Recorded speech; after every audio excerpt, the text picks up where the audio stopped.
has the latest. Tonight, 2 weeks after returning to office pledging to take a wrecking ball to Washington, President Trump is pushing back against new attacks on his efforts and those of billionaire Elon Musk to reshape the federal government. He's done a great job.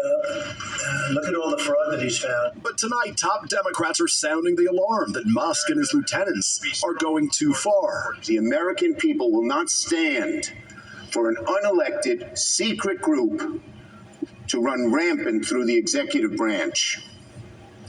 Being innovative is good. But Mr. Musk, this isn't a tech startup. These are public institutions. Musk, who vowed to slash $2 trillion from the budget, runs the Department of Government Efficiency that is not a government agency, but his team has already gained access to closely held data systems. There's already been really tremendous progress. We've, a rough estimate is that there's at least a few $1 billion a day of savings. One of those cost-cutting efforts. Continue the effort because it's really important for us to restore fiscal sanity to Washington. Late today, the president responding to a new offer from El Salvador to take back deported undocumented migrants and American prisoners too. If we had the legal right to do it, I would do it in a heartbeat. But we could make deals where we'd get these animals out of our country. And Peter, at the beginning of the broadcast, I mentioned another swing in the Congo. Lester? All right, Peter Alexander tonight. From President Trump on the Middle East today, suggesting Palestinians not return to Gaza, which he called a demolition site, saying they should be given other options. It came as he met with Israel's Prime Minister. Andrea Mitchell now with late details. Red carpet for Israel's Prime Minister Netanyahu at the White House to talk about Gaza and freeing the remaining hostages. Thank you very much. It's President Trump's first invitation to a foreign leader after 4 years of President Biden denying Netanyahu a White House visit. We want peace. We want people to stop being killed. But everybody's demanding one thing. Very simple. In Gaza, and we're going to get everyone back. Sitting next to Netanyahu, Mr. Trump suggesting close to 2 million Palestinians could move out of Gaza to Egypt and Jordan while Gaza is rebuilt, which he said could take 10 to 20 years. Gaza maybe is a demolition site right now. If you look at Gaza, there's hardly a building standing. I think we need another location. I think it should be a location that's going to make people happy. But most Gazans don't want to leave, and leaders in Egypt and Jordan have said they don't want to take them. The whole thing is a mess, and I think that if we can resettle, and I believe we can do it in areas where the leaders currently say no. Well, tonight, the family of American-Israeli hostage Keith Siegel speaking to NBC News after he was released Saturday following 484 days held captive. There were no words. It was a wow. It was a tour of Latin America. A potentially unprecedented offer from the president of El Salvador. He has agreed to accept for deportation any illegal alien in the United States who is a criminal from any nationality, be they MS-13 or Tren de Aragua, and house them in his jails. President Nayib Bukele revealing more in a post on X, offering the U.S., quote, the opportunity to outsource part of its prison system in exchange for a fee. And it's not just for people who are in the U.S. illegally. He has offered to house in his jails dangerous American criminals in custody in our country, including those of U.S. citizenship and legal residence. No country's ever made an offer of friendship such as this. But that offer, especially to take U.S. citizens, raising major concerns. It's a non-starter to talk about deporting U.S. citizens. It's point blank unlawful. Unless someone has committed a offer of friendship such as this. But that offer, especially to take U.S. citizens, raising major concerns. It's a non-starter to talk about deporting U.S. citizens. It's point blank unlawful. Unless someone has committed a crime abroad, extensive constitutional and legal protections exist to prevent that in most cases. And for citizens of other countries apprehended here, regulations are still in place. They have to follow the very strict requirements Congress has laid out, which means an agreement between the U.S. and El Salvador, but also an absolute guarantee that those individuals will be safe in El Salvador from danger, persecution, and torture. Rubio today acknowledging it's unclear if such an action would be legal. Obviously, we'll have to study it on our end. There are obviously legalities involved. We have a constitution. We have all sorts of things, but it's a very generous offer. That offer would put convicted criminals in President Bukele's notorious mega prison, known as the Terrorism Confinement Center.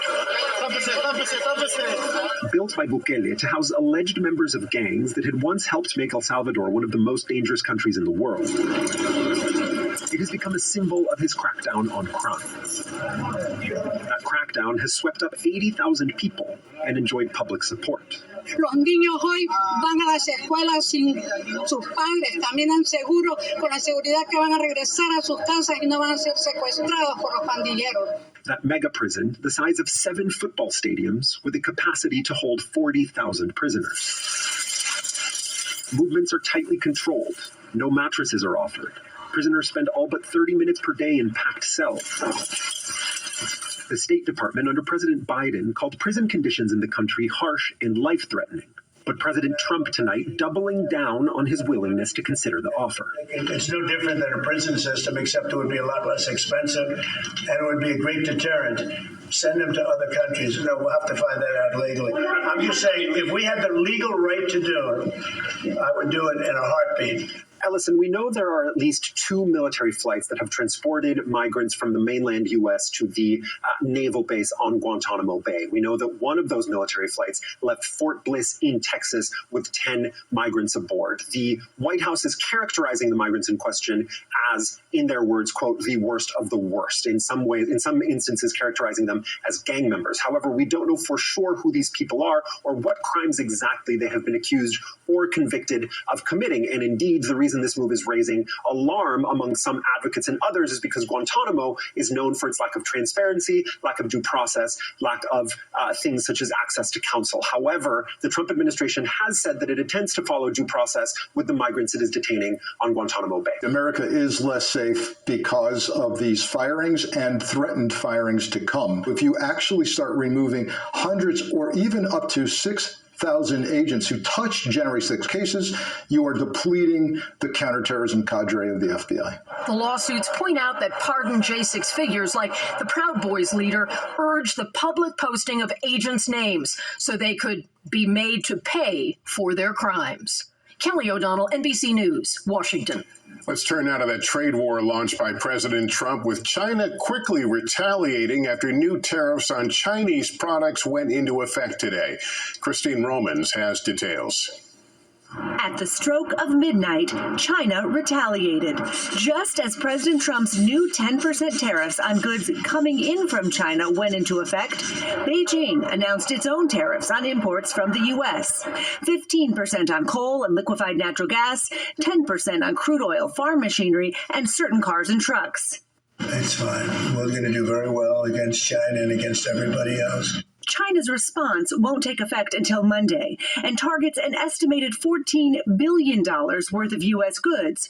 The delay and relatively symbolic dollar amount suggesting the potential for a deal. NBC's Janice Mackey-Frayer is in Beijing. That China's allowing some time for negotiation and showing the multiple ways that they can hit back suggests Beijing is trying to make a point here that China can dig in too and won't back down from President Trump. The White House says the new tariffs are because of the deadly drugs pouring into the U.S. That was the reason for this tariff. It was a retaliatory tariff on China for the last 4 years of their unprecedented distribution of fentanyl into our nation's borders. President Trump today saying he'll speak with China's President Xi, but gave no timeline. We'll speak to him at the appropriate time. I'm in no rush. After speaking yesterday with the leaders of Canada and Mexico, Trump paused the 25% tariffs he had announced for those countries.